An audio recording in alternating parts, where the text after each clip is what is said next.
Hello and welcome to Andre's YouTube vlog for Saturday, August 18th, 2012.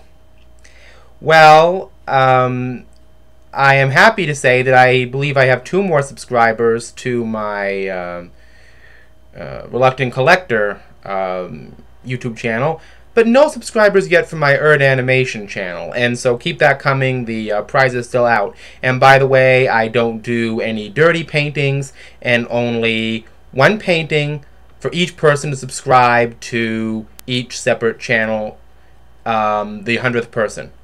Anyway, I just wanted to make that clear. This YouTube vlog is actually an extension of one I made about my 20th year as a photographer not too long ago, and I think I mentioned already what I'm about to mention here. And anyway, the other day I was in Bar Harbor taking pictures. I love going there. There's always something new happening to take pictures of. And somebody saw that I had a camera and was taking pictures through the window, and they ordered me out of the store. Now, this is something that I haven't had happen to me for a very, very, very long time. When I first started taking pictures, I think I may have mentioned this in the last vlog, but if I didn't, I'll repeat it. The last vlog I did about photography, I used to have what my family called a nasty habit of not asking people for permission to take photographs, because in those days it was a manual camera. You had to calculate all the exposure by turning knobs, and it took a long time. And in the time it took to ask permission and talk, you'd miss the picture.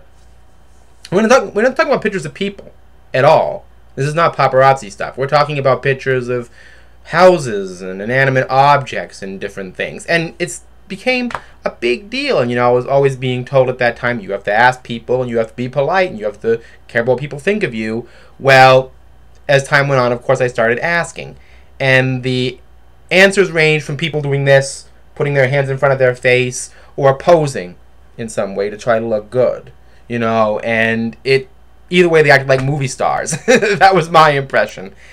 And some people just got really salty about it and would say, okay, you can take a picture. Give me $5, give me $10, sign this paper, sign 20 more. And it was revolting. And I just said, you know what? Forget it.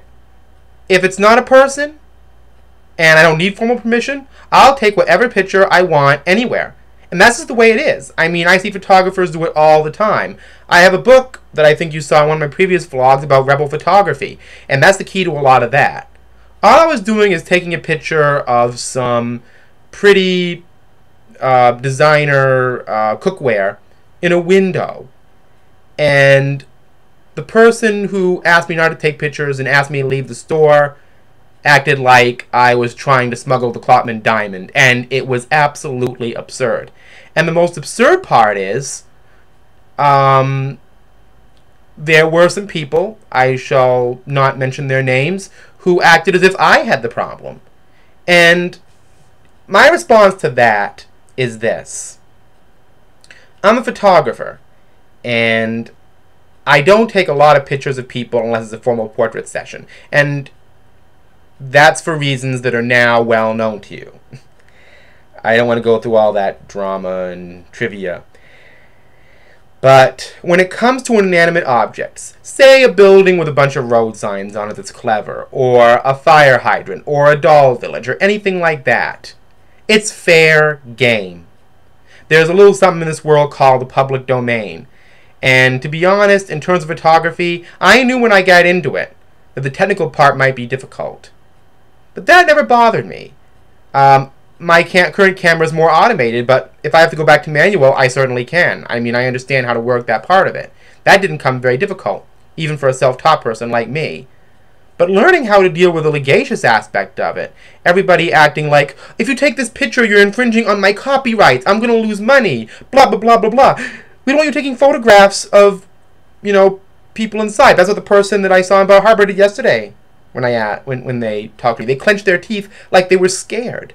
Why are people scared of people taking photographs of their things? Displays don't last. They're taken down in a second when something new comes along. Why shouldn't someone like me want to preserve it?